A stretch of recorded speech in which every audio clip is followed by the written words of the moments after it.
Hey, welcome to ConCarolinas Television. I'm Bronner, and I'm here today with a lovely group of people, and we're here to talk about the Batman.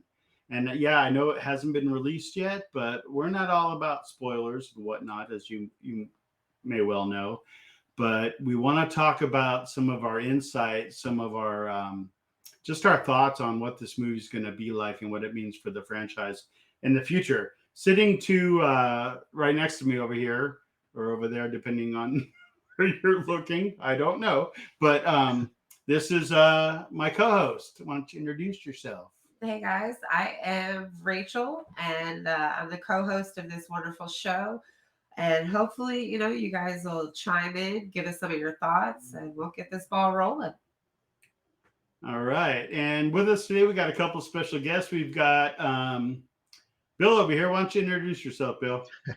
Hi, I'm Bill Mulligan. I'm a high school science teacher, indie filmmaker, podcaster, jack of all trades, cat dad, and big comic book fan from way back when. Back before it was cool. Back when you would get beaten up for admitting you were a comic book fan.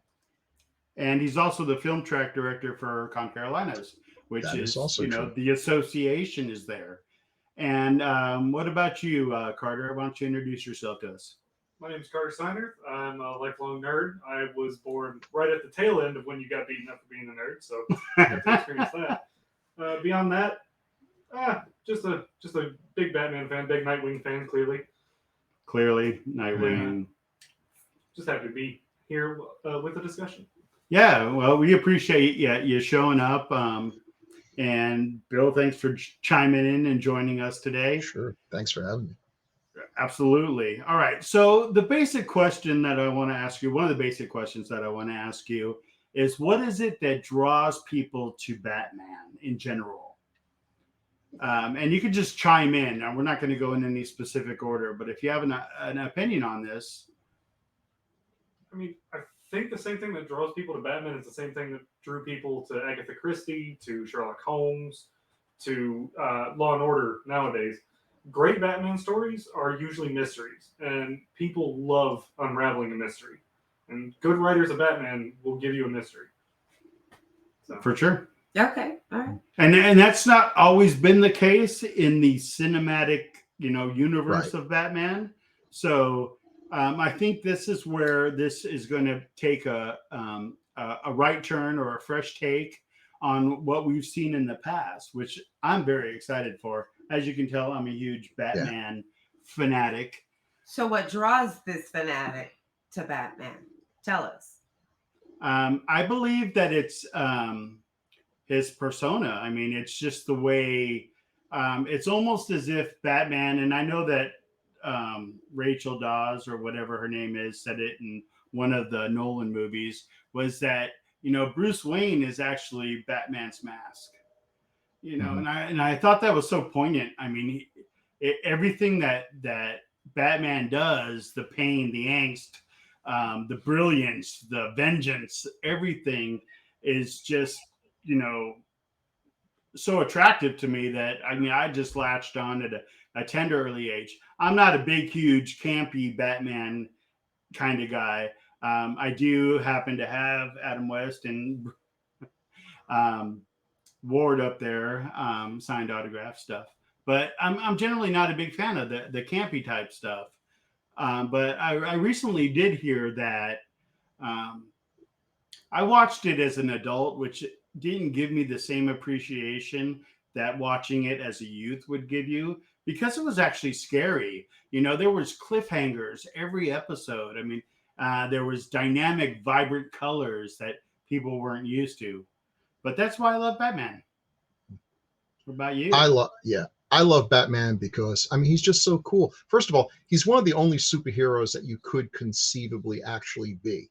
Right. If I won the lottery, and now this takes a much greater commitment to going to the gym than I'm ever going to actually do. But, build a bat suit, get a belt full of weapons, design a fancy car, get a butler. All those things could happen. He's just seemed more real. I know I'm not from Krypton. I know I'm not going to be given a ring from aliens or anything. None of those things are likely to happen at this point. But Batman just seemed real. And his villains, yeah, his villains are scary, but they're scared of him. He's just so cool. He's just a really cool guy, and I think that's why he's really the most popular cinematic hero we have. Spider-Man has made more money, but there have been Batman movies since the 1940s. Right. Right. This is a think- concept that has resonated many times, throughout the history of cinema. And it's not just the logistics of it either. I think taking Batman and his angst and his struggles with morality, I think he's something that people can latch on to. You've got Superman, and he's this idealistic, perfect person. And you've got fantastical things going on. And then you have this real person that's struggling with, good and bad and dealing with his own personal conflicts. And people can lean into that. So I think that's probably the biggest thing for me is just watching his character development. So I think you kind of alluded to the fact there's been Batmans for as long as I could remember, and certainly before I was born. But in that case, what is your favorite Batman? There's been so many comics, cartoons, movies, animated series, of course, cartoons. But anybody, Carter? Oh, I'm sorry, Bill. Bill, go first. The DC animated series, which all kind of blend together to me. Batman the animated series, Justice League International. Batman in those series, he has so many mic drop moments where he's just so cool. And I just remember one where it had something to do with Captain Marvel, and they didn't want to put him in there because he's actually a 12-year-old kid, and they get to talking about Robin, and Wonder Woman starts yanking on Batman's chain here about how he adopted Robin so that he could make him just like Batman, and Batman's like, no, I adopted him so he wouldn't be just like me, or something cooler than what I can say. And he's just really just drop the mic and walk away, and he's just so good in those things. And they renovated the villains too. Mr. Freeze was like my least favorite villain, became my number one favorite villain after watching the animated version. So they knocked it out of the park with those series. Absolutely. All right, Rachel, what about you? Who's your favorite Batman? I'm gonna have to go with Ben Affleck, which is highly controversial. You either run into people that think it's fantastic, or you run into those people that think you're an idiot. I just think the direction that they went with Justice League, leaning more towards the Frank Miller, the darker, the grittier. He's up there in age. He knows what he's doing. And I just think Ben Affleck was able to kind of embody that. Good jaw, too. He does have a good jaw. Not gonna lie. And they didn't put nipples on the bat suit. No, don't talk. I'm sold. No nipples. No nipples? Don't even bring that up. Yeah, it's like Highlander 2. We don't talk about that. It never existed. Like how everyone keeps saying that there's another Indiana Jones movie. There's 3. There's three. There's only 3. There's only 3. What's a Crystal Skull? What? What? Okay. So, Carter, what about you? Favorite Batman? I'm gonna have to go with Bill on this one. Kevin Conroy, I think, is the voice actor for Batman the Animated Series Batman. He, and like Bill was saying, he's got a lot of mic drop moments. Yeah. He's got a lot of the overlooked part of Batman, the pulp inspiration of him, kind of worked into him. I feel like the visual, what am I trying to say? The visual language of the Batman the Animated Series fits his character perfectly. I think that's a big part of it. All right. Well, there's a bunch of talk in the chat about their favorite Batmans. And before I get to mine, we've got some people like Amber, who's in our chat. She said her first experience with Batman was George Clooney. So, I'm surprised you stuck with it, Earl, because I probably wouldn't have. But it could be holding on to that nostalgia. That you're not sticking with it because you like it. It's just the nostalgia. If it's the first thing that you saw, you'll always have a certain fondness for it. It's just like every movie, no matter how bad it is somebody's favorite movie because it hit them at the right time. Right. And for the time frame it was in, 90s, I mean, it certainly was, kind of the right timing conceptually for that kind of movie. So, I can't hate on it because it's still Batman. but it's not my favorite. And so my favorite happens to be of course, Michael Keaton Batman. I mean, I loved everything Tim Burton brought to the stage, but I really loved that he was kind of goofy and not really coordinated. Really, he was just a kind of a funky Bruce, but then he was, a badass Batman. So, and that's what we look for in Batman. Plus, he had probably the best Batmobile ever. I just heard Carter go. Well, no, Michael Keaton, you're right. I think I can agree with that. But the animated series has a close second. Yeah, I mean, he killed it, and I love the animated series. I just don't relate to an actor on an animated series. So, sure. But I mean, I did love like all of the movies, Long Halloween or whatever that, Death in the Family. All of those movies, the real darker, seedier movies that happen to have like Batman's kid in it, Damien, right? And then also just in general, you just don't identify with that kind of a Batman because it is animated. But Kevin Conroy does a great job at producing the voice of a Batman. I mean, amazing. Gives me chills. But see, that was my after school special. That was, I grew up like in that time period where you had that animated Batman. And I think it was closer to the comic. Just because it's animated, you're able to do more. So it's got that nostalgic piece for me. All right. Well, I can certainly appreciate all of those sentiments. All right. Well, let's flip the script a little bit. And let's talk about what was your favorite villain and why. And I know we had a little excerpt from Bill talking about Mr. Freeze, but just chime in. Who's got a favorite villain? Scarecrow is pretty high for me. Oh, yeah. Scarecrow is a great villain. He's especially in like the Arkham games. That's where I got most of my experience from him, as well as the animated series. But Jonathan Crane is a great one. Followed up, this is a controversial pick, followed up by the Arnold Schwarzenegger, Mr. Freeze. Just because I love because he's Arnold. Because he was Conan. He's Arnold, yeah. He's a big Conan fan, so that disclaimer. What killed the dinosaur? But the villain-wise, Rachel, what did you see, or what do you like? I'm torn. Okay. I'm torn between. This is going to sound really bad. Jim Carrey's Riddler and Heath Ledger Joker. Yeah, that's like and they're two opposite ends of the spectrum. So you take Jim Carrey, and Jim Carrey took the role. He is a phenomenal actor, and he just dove into it. He is wild. He is crazy. You can envision that scientist that's just gone completely crazy. And I like the tights. I thought it was a great costume. I'm weird. It was very old campy Batman-esque, I think. I don't hate the Riddler in that movie. In that time, you could imagine somebody like in the 90s walking down the street wearing that. That was not outrageous. Yeah. No, you could. Like Hollywood Boulevard. I mean, you really could. So it wasn't that outrageous for the time, but it's outrageous looking at it now.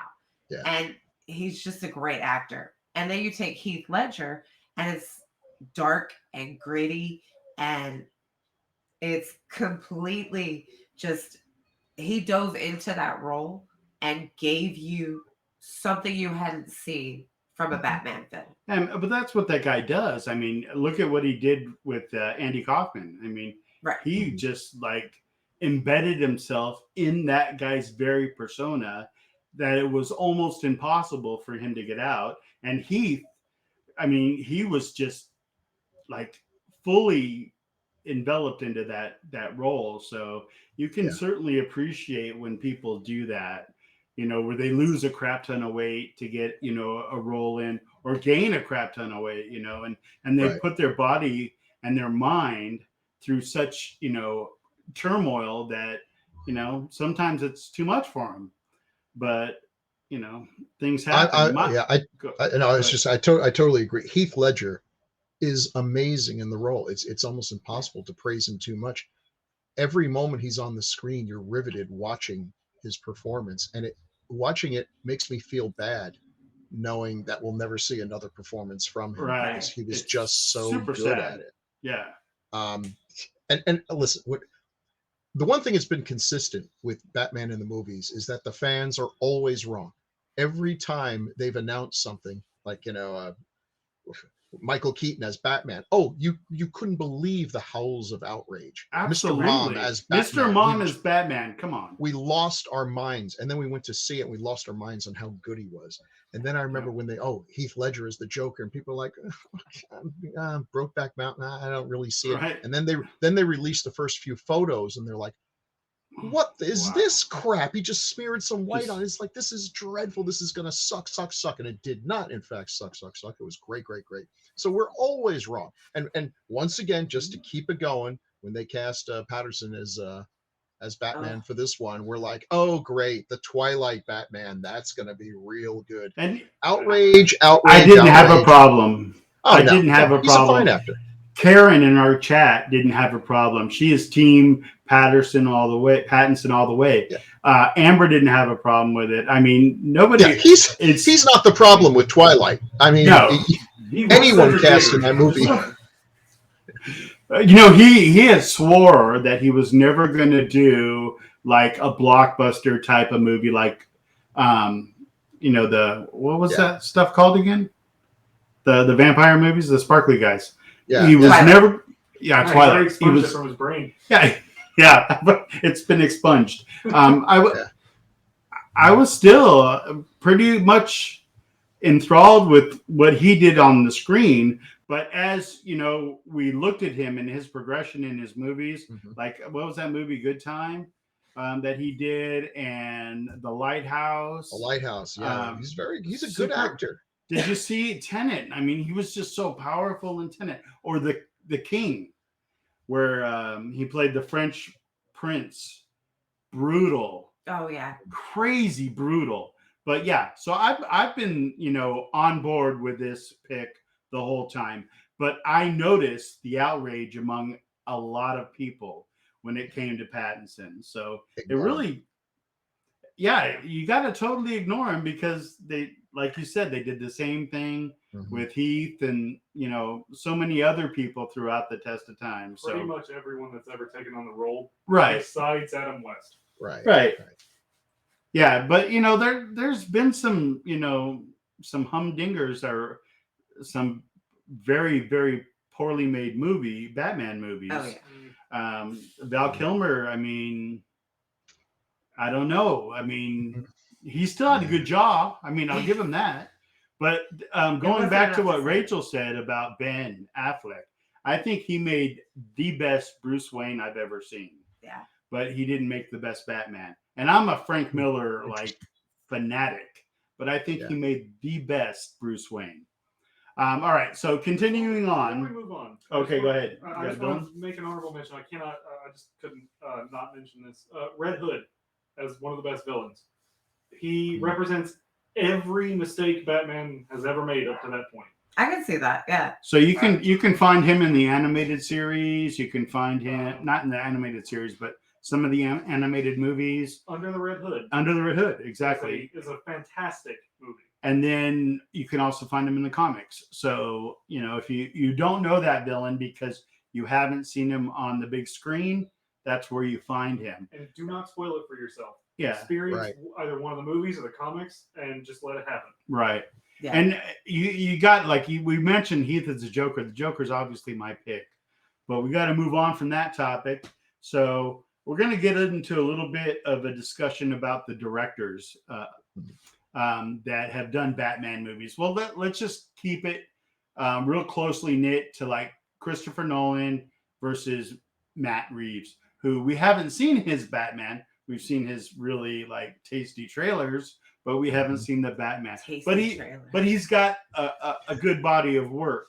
So who wants to talk about Christopher Nolan versus Matt Reeves? I have a hot take for this one. Oh, you have a hot take. The Christopher Nolan movies, in my opinion, they do not age very well. Now, mostly, I'm talking about Dark Knight Rises and Batman Begins. The Dark Knight ages like a fine wine because of Heath Ledger himself. Yeah. Mm-hmm. But although you could argue that he kind of caused a bunch of crazy stuff in the comics that I'm not a big fan of, but I think the Nolan movies don't actually age that well from when they were made.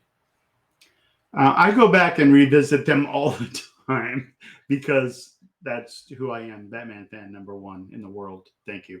But I think they aged just fine. I mean, I went back and watched, the original Batman with Michael Keaton, and I'm looking at the scene where, Batman swoops in and takes the girl and right out of the Joker's grasp.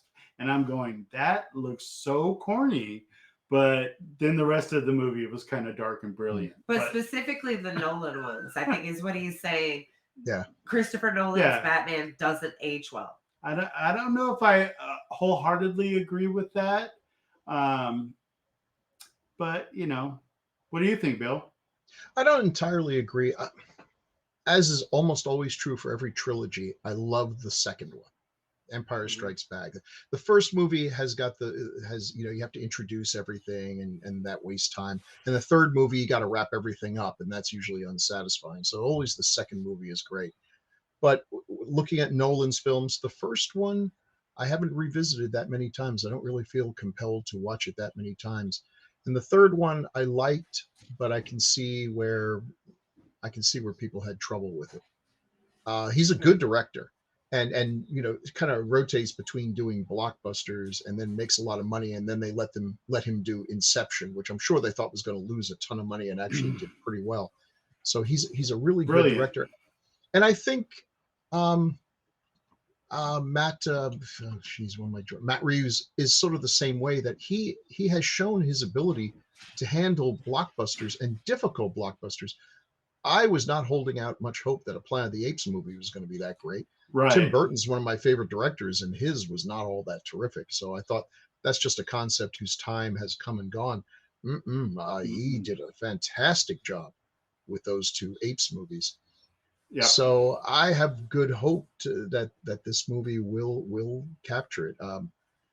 The DC universe has not made a whole lot of great decisions, except with Batman. I don't know why everything else is such a problem. With the Batman movies, they seem to find the right directors and the right people. They make some casting choices that are controversial, but always seem to work out. I don't know why they can't do that with Superman and the others. And yeah, I mean, there's been a couple of good Superman flicks. I'm not gonna. I'm not a big Superman fan, but I've seen couple of enjoyable movies.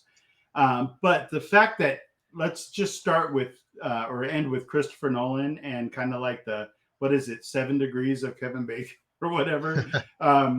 He did Tenet, right? So, and who was in Tenet? Robert Pattinson. So that's right. And now he's in Matt Reeves' take on it, which just looks as visually stunning as Dawn of the Planet of the Apes, which was gorgeous in and of itself. But it definitely, I have high hopes in Matt Reeves, right, and what he's brought to the cinematic universe in general, and what he's bringing to the DC universe, which is a standalone. I mean, it doesn't follow any of the timelines. It comes off as, I believe it's just after his first year as Batman. So he's into his second year. So, just like the second movies, maybe second year might be something to chime in on. So given that, and given just the hype, what are your personal takes on a trilogy if it goes that route? Which it's looking like it's going that route. But what is your take? Would you like to see a trilogy? Yeah, more the merrier. Right. Right. I mean, you can never get too much Batman. You have a middle, you have an end. Everything is beautiful with a trilogy. I don't really have a lot of say one way or the other, Reeves versus Nolan. I think everybody can make or break their career with a movie, and we've seen it over and over again. Super Mario Batman, Brothers. they said there's a Batman for every generation, And this generation's Batman is going to be Matt Reeves. Is he going to make or break it? I think that's left to be seen. Um, for a trilogy, what I really want from them is a good Catwoman. I Hmm. I can't name a good Catwoman, and she is such a vital part of the Batman universe, I and mean, that's important. I have to interject. Michelle Pfeiffer was an amazing Catwoman. Okay, you just like Michelle Pfeiffer. Or I She mean, the was a cat great suit was Catwoman. an amazing cat suit. Yeah, It's the suit, it was. but she's That not was a the great suit. Catwoman. She Halle wa- Berry looked great in the suit. Not a good Catwoman. Yeah, that movie Well. should have never been made. Right. Yeah, that was trouble. It was trouble with the capital T. So I need Catwoman to make Mhm. it through Batman I think she's and got get the ball rolling. it's got high hopes. I mean, with Zoe Kravitz. Zoe Kravitz. I mean, I've got She high looks hopes good. for that. She Looks looks amazing. great. But all the Catwomen that look good aren't good Catwomen. Well, from what I've seen in some of her trailers, she's not going to be like that really whimsical, like, oh, I'm so proud of what I did. It's almost going to be like, I have to do this instead of I Mm. want to. Grit, desperation, yeah. So I that has some appeal to me. I like the fact that they're thematically with Yeah. the dark images, and even like I was talking to Carter earlier about the Riddler in this movie, and he's like, what is up with that I don't dig it. suit? Mhm. I mean, Yeah. but I mean, if you see and understand what is going on, then it makes sense that it's coming at it from a serial killer, type of vibe, and I can really appreciate that, because it's not the kind of movie that you would see someone in green leotards with big question marks all over it Well, then it's Yeah. no longer a and a character. green hat. But there's different takes on what a character should be, and it's like when I was watching the old or the TV show Gotham, and I was introduced to like the Penguin's character and what might have been the prelude to the Joker's character and Falcone and all of those people. They played it unlike, I mean, there was no umbrellas. I mean, there was Right. umbrellas, but there was no like, fake guns with the bang and like Wah, wah, wah, no, wah. Yeah. there was none of the nonsense that comes along with that. And I appreciate that nonsense for what it was. But I love people that have a fresh take. Scarecrow in the Nolan movies didn't look like Scarecrow that I've seen with the straw hat. I mean, Yeah. it just didn't happen. But it still was scary. I mean, very, very scary. So I'm predicting that this movie is going to be pretty scary to a I'm lot of people. predicting that I know what Carter wants out of this trilogy. Yeah. Oh, really? You think you kinda Okay. beat on me? I think it's written What- all over you. Might be. Yes. What characters would we like to see if this movie does make a trilogy? What characters would we like to see? Carter, let's start with you. Batman needs a bat family. It's one of the main draws that a lot of people like about him. His ever-growing family of crime fighters, and the number one person you need to start that is Dick Grayson. Yeah. But I don't get the vibe from at least this trailer that this is going to be the trilogy that does it. I can't see a Nightwing gallivanting around or a Robin gallivanting around with Pattinson. Yeah. Maybe in a sequel trilogy if it goes that far, but Yeah. I don't see Is it. there a way we could get Nightwing without having to have Robin first? Because I never liked Robin. I always felt as a kid that I was I supposed to did. like Robin. Like this is the whole reason Robin's here, is that you can imagine that Robin's like, Identify. Yeah. I did identify with Robin. I imagine myself as Batman. The first thing I would do is kick this kid right out of the mansion. Kick him to the Forget that. curb.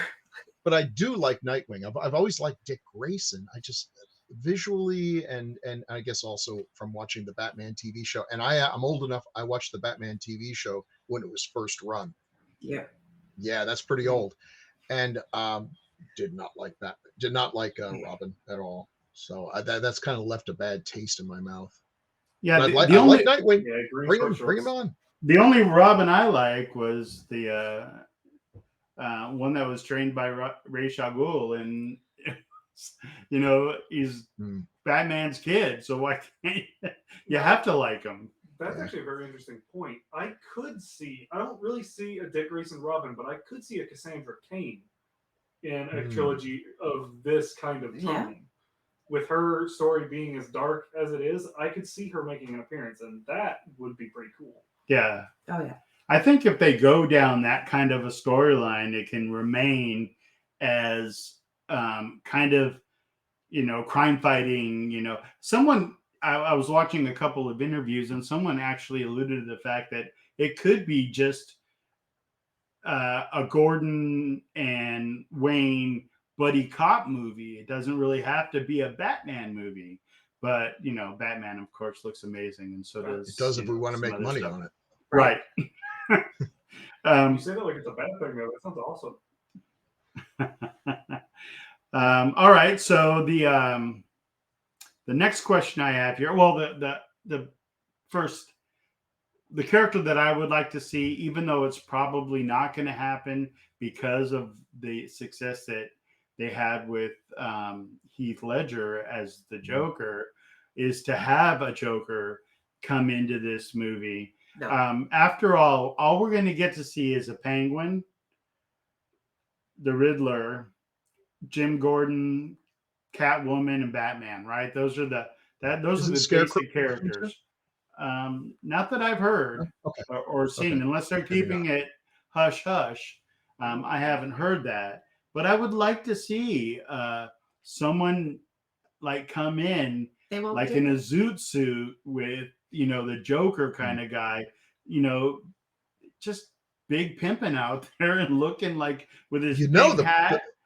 The pressure is going to be on for them. I mean, the Joker movie made $1 billion. Obviously, there's a hunger for this character. How are you going to make 3 Batman movies and not have the Joker show up?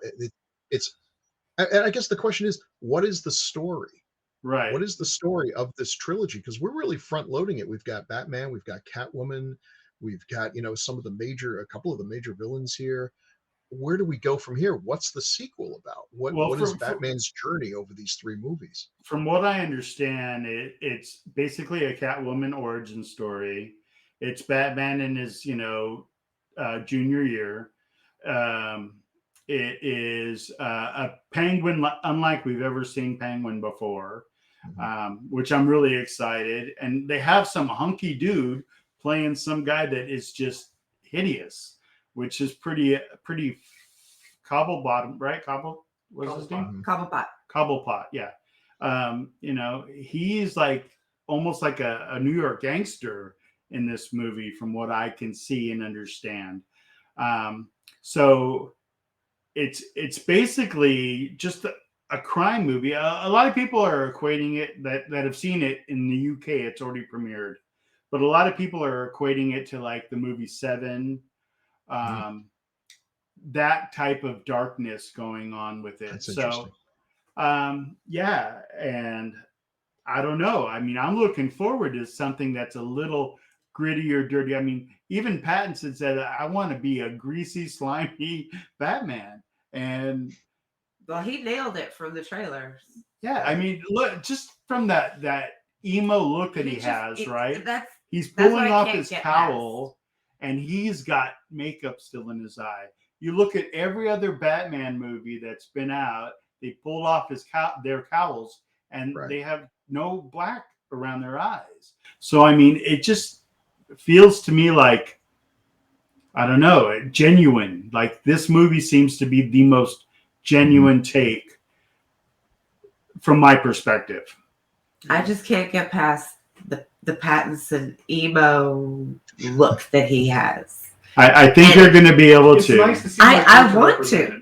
I want to go in with an open mind and be blown away. I want to be the wrong Batman fan. Right. But right now, I'm not. All right. So, let's just switch gears a little bit, chink chink, and talk about the new Batmobile. Come on. Let's talk about it. You've got to have something to say, Carter. I know you do. It looks pretty good. I mean, I really liked it in the first promo images. People kind of like lost their minds about it for some reason. And I was just sitting there thinking that looks like a hot ride. That looks a lot better than the Tumbler. I'm just gonna say it. The Tumbler, least favorite Batmobile. Nobody wants the Batmobile to be a tank. No. It needs to be indestructible to some extent, right? Yeah. Just playing the Arkham games, you know that thing is pretty indestructible. I was actually about to bring up Arkham Tank Simulator, Arkham Knight. It's my least favorite part of that game. Yeah. You know, is I stopped playing it because of that. I don't blame you at all. But okay, so the new Batmobile, as far as I'm concerned, it's like Bruce owned a classic car, and then he just invested some money and pimped it out. And dropped the jet engine in it. He converted it. And dropped a jet engine into it. Super amazing looking. I mean, it definitely looks like a Dodge Challenger maybe, or a GTO. It wouldn't look out of place in a Mad Max movie, and I dig it. Oh, Right. yeah. Right. Oh, yeah. He got the guys from Mythbusters together, and they pimped his ride. And Pimp my ride. Good. I think it looks great, man. I'm super excited to talk about it. Okay, so this is a segment of the show which we call Bold Predictions, which is going to be something, maybe it's related to the entire trilogy, the forthcoming trilogy, but I want you to make some sort of bold prediction, and we'll start with Carter, a bold prediction about this movie and these sets of movies, perhaps. Carter, what do you think? I think we might see Batman break. This is just my hopeful thing. We're going to see him break. We're going to see him go to other people and need other people and form that Bat family. Setting up with Catwoman kind of sets him up being more of a, not so much of a loner as other Batmen. He's already got one of his main partners. So maybe we'll get to see him form that unit that Bruce Wayne needs to continue his mission. Maybe even see some Red Hood. I could see Red Hood fitting into the visual language of this trilogy. Like would be a very good villain for him. Interesting prediction. What about you, Bill? What you got? Oh, I think it's going to make a mint full of money, which is not a bold prediction at all. And you know, I predict potential problems. I feel like I like what you're saying about breaking him, and I think that'll come in the second movie when we may lose a few beloved characters. I don't know if Catwoman's going to make it all the way through to the last movie. You're breaking my heart. Or Alfred, I know, or you know, I feel like if you want to be realistic about this, realistically, there should be a lot more death in these films than there really is. We know the main guy's not going to die, but to show that it's real. And I think the other potential problem is I feel like it's going to make a lot of money, and then the DC folks, you know, DC's going through some interesting times now. Their owners are being bought and pieced up, and there's a lot of question about how long the comics are going to be around. There's going to be a lot of pressure for him to use any success to jumpstart the DCU again. You know, to start bringing other characters in that he probably has no interest in having whatsoever. The Batman filmmakers get to seem to be able to make these movies in their own little separate universe, and they don't have to bring Aquaman in if they don't want to. Right. But when they see the success of this, I think they're going to say, hey, could you like toss in elongated man, or I don't know, whatever, something. Hopefully they won't kill the golden goose here. That's a bold prediction that I hope does not come true. Yes. That's a scary notion. Rachel, do you have a bold prediction for us? I do, actually, and it's funny that Bill brought up, you know, how can you do 3 movies without the Joker? And I don't think they will. I do not think so. That is the riskiest move they can make. All of the villains and all of the characters they're introducing are characters that have never been done well.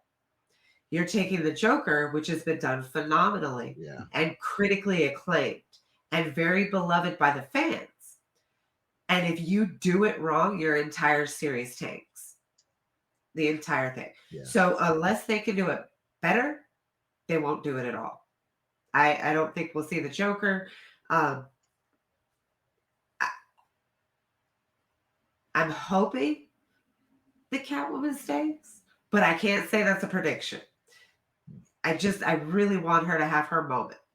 Yeah. But that's, you know, And she's got personal great feeling. great spin-off potential too. So there's one reason to Yes. keep her alive.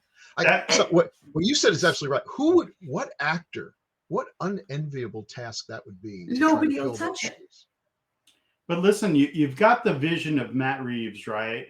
Who, in my opinion, has cast this movie like beautifully. Alfred, look at Alfred. I mean, come on, Andy Serkis. I mean, Oh yeah, he's amazing, right? And I don't mind that he kind of stole him from Marvel. Yeah, sure. I kind of love that fact. But you know, I think he's going to make a great Alfred, right? Oh, yeah. But you know, I think that Batman's going to lean on this Alfred more than he's leaned on Alfred in any of the other movies. It seems to be like in like the Nolan movies that Bale didn't lean on Alfred. He kind of just like poo-pooed Alfred, right? Until like he made some great decisions for him. But you know, Jeremy Irons did a great job. Mhm. But my prediction is that there's going to be Alfred for the next, you know, 3, 6, however many movies. And Pattinson has said that he will do as many movies as Matt Reeves wants to do. They've talked about a trilogy already between the two of them, but he said he doesn't care if he plays Batman for the rest of his life. Boy, he's really flipped on that. I don't want to be in a blockbuster thing. He must have had to talk with his accountant or something. Right. Yeah. I don't know how much he got paid for this movie, but yeah, it made his head spin. I'm sure of that. But my bold prediction was kind of a little bit. You stole a little bit of my thunder, Bill, but I do think that Kravitz is going to get her own movie. I think they want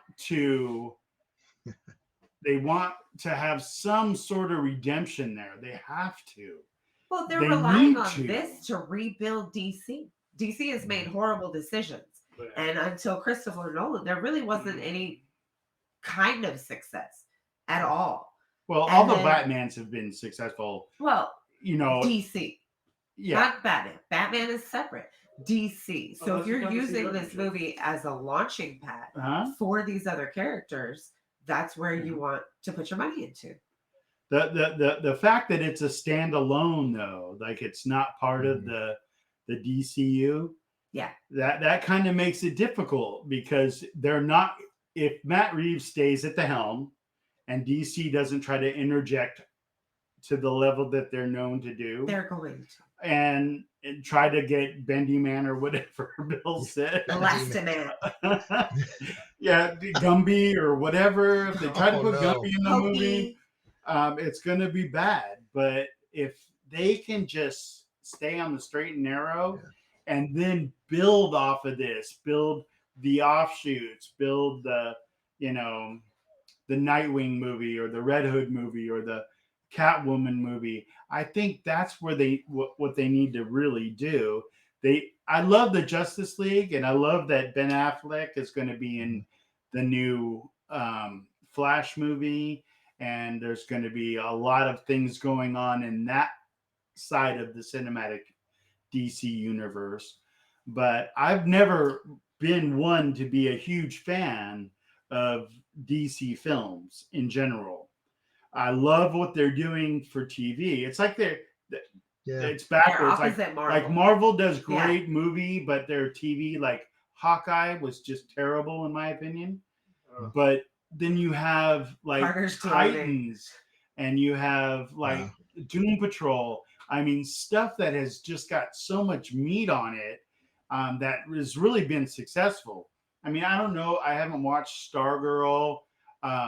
I heard Swamp Thing was amazing. I don't know why it got. Well, they canceled it in his second episode, so you know. Right. But the full season was shot already, so I'm looking forward to seeing that. I loved the first episode. I thought it was brilliant.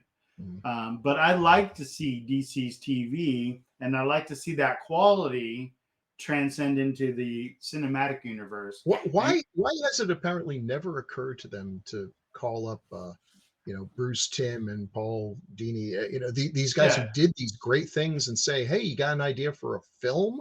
Because I'll bet they do. Thank you. I bet they really could come up with something excellent. Phone a friend. I'm sure they're foaming at the mouth for it. Bruce Timm made the what was it, Batman and Harley Quinn movie just a couple years ago, and it was fantastic.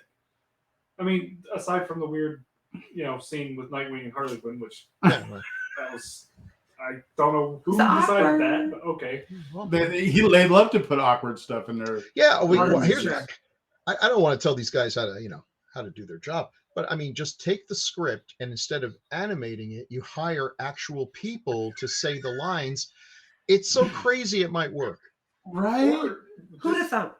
Yeah, take a chance. Actually, throw a lot of money at an animated movie. It's not like they don't make money. Into the Spider-Verse proved that. Into the Spider-Verse really, so good, incredible. That shockingly good and so rewatchable. I can't wait for the next one. Right? Yeah, me too. Western animation is a medium that does not get a lot of love, but it has a lot of potential. Mm-hmm. So if they could just lean in, their animated stuff is already great. Throw more money at it. Produce it. Yeah. It's expensive to make, though. I mean, you'd be surprised. I mean, if they're going to spend that much money, why not make a live action movie? Because they're expensive to make. It pays better than. And they make more money. So live action is kind of where it's at. But I would love to see the writers, like Bill was saying, jump on the movies and do a really great job. Least, consult on it. Yeah. Just give Bruce Timm a call, throw an idea past him, and, do something. He's already made great stuff. He's already proven himself to you. Yeah. Utilize it. But then if they were smart enough to do that, they would also have called up some of the comic book writers to ask them for ideas. And that apparently has literally never occurred to them. I've talked to some comic book writers, good writers, famous writers, and asked them, have the studios ever, and they laughed in my face. Apparently I have a better shot of getting called up by these people than they do. Why? These guys made something so good that you're investing hundreds of millions of dollars with these characters. Maybe the folks who made those characters might have something worth sharing. I mean, it'd be worth a gamble, but literally, I don't think they've ever talked to them at all. And it's even more insane the more you think about it, because comic books are a visual medium the same way that movies are. Yeah, it's crazy. It's an illustrated screenplay. It really is. Right. Yeah. And there's so much raw material out there. I mean, look at, how Detective Comics is over 1,000 episodes. Or 1,000 issues. I mean, they've got the meat. They can do that. They can use those as screenplays if they wanted to. But what I really would like to see is that, as Ben Affleck gets a little older, maybe into his, late 50s, early 50s. I know it's coming. There it is. I would love to see him gain a little bit around the waist and play me some Frank Miller Batman, please. Yeah. Dark Knight. Come on. Lean to the right a little bit. Show the Frank Miller comic book right behind your. Where is it? Right behind your head. Oh, you see it right there? Boom. Yeah. I want to see Michael Keaton do Batman Beyond. Oh. That would be awesome. I was thinking Robert Pattinson would have been a great Batman Beyond. He was so skinny and frail, and at that point he was saying no, he's not going to put on any bulk for the Batman role, which got him ostracized. Yeah. But he did work out. So woo! He obviously changed his mind. But there are a lot of people that I would like to see playing Batman Beyond. That would be a great adventure for us. Mm-hmm. And if you think about it, I mean, we see all these animated shows that could easily be, great movies. Why haven't they done that? But better yet, I mean, they've made them all accessible by putting them in graphic novels so that you have the entire show. I have the entire series right there, The Dark Knight, so it's right there waiting for you on a silver platter. And everything. Yeah. There's what? You got your cinematography and everything. Yeah. We got the layouts for you. Right? You got the storyboards. No work to do. Automatic storyboards. Rip the page out, throw it on the thing. What were you saying, babe? I just say you have no work to do. Yeah. Easiest casting movie you're it. ever gonna make. That would be the worst part of it, just casting it. And you have pictures to help. What does this guy look like? Oh, well, he looks a little bit like, Ed Norton. Let's get Ed Norton on board. There's so many actors out there that could Fill really those roles. join the Batman universe. But let's say. no guarantee they'd make the right choice. I mean, it's like, we're going to make a Jack Reacher movie. Oh, that sounds great. With Tom Cruise. Like, oh, have you read Jack Reacher? Have you actually read a single novel? I love me some Tom Cruise, but this guy is He's no Jack 6'5", not 5'6". Have you watched the Prime show? Yes, we're binging it. I'm going to watch one more episode as soon as you know where the actor comes from? What show he just did? Apparently Asgard. Jesus, where'd they find this guy? He was in Titans on HBO Max. Oh, he was Hawkman. Oh, wow. So yeah, I found wings that would fit those shoulders. Man, they can do anything nowadays, right? Yeah.